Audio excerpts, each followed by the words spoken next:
Très ravi de vous retrouver pour ce flash de l'information sur l'Évidence TV. Ça bouge.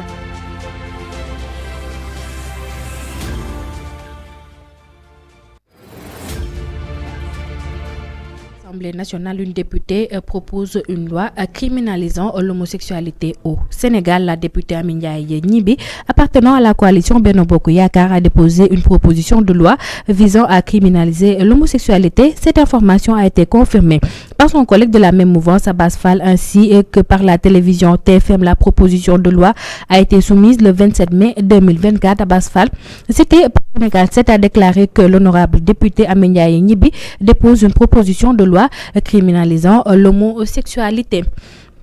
Raison des changements des figures clés, le récent remaniement au sein des autres sphères de la sécurité nationale au Sénégal a vu le départ de plusieurs figures clés du régime précédent, dont le général Kandé, le général Moussa Fall et l'inspecteur général de la police Seydou Bokar Yag.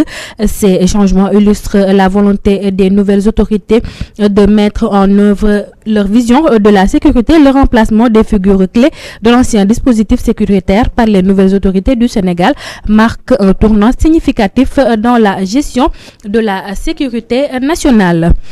Parlons au sport à présent. La nouvelle ministre des Sports veut changer les règles en cas de résultats positifs. Les primes des joueurs et du staff devraient être supportées par la Fédération sénégalaise de football. C'est le vœu de la tutelle d'après Source A qui donne l'information dans son édition de ce jeudi. Le journal rapporte que les services de Khady Diène Gaye ont fait proposition à la Fédération sénégalaise de football. Reste à savoir si Maître Senghor, président de la fédération, et sa bande vont accepter.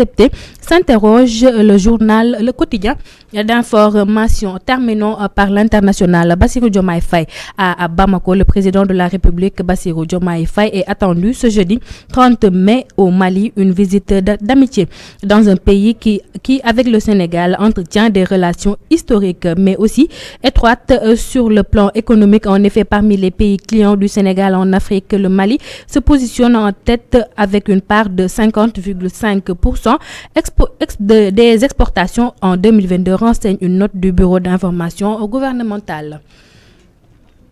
C'était tout pour ce flash de l'information. Merci de l'avoir suivi.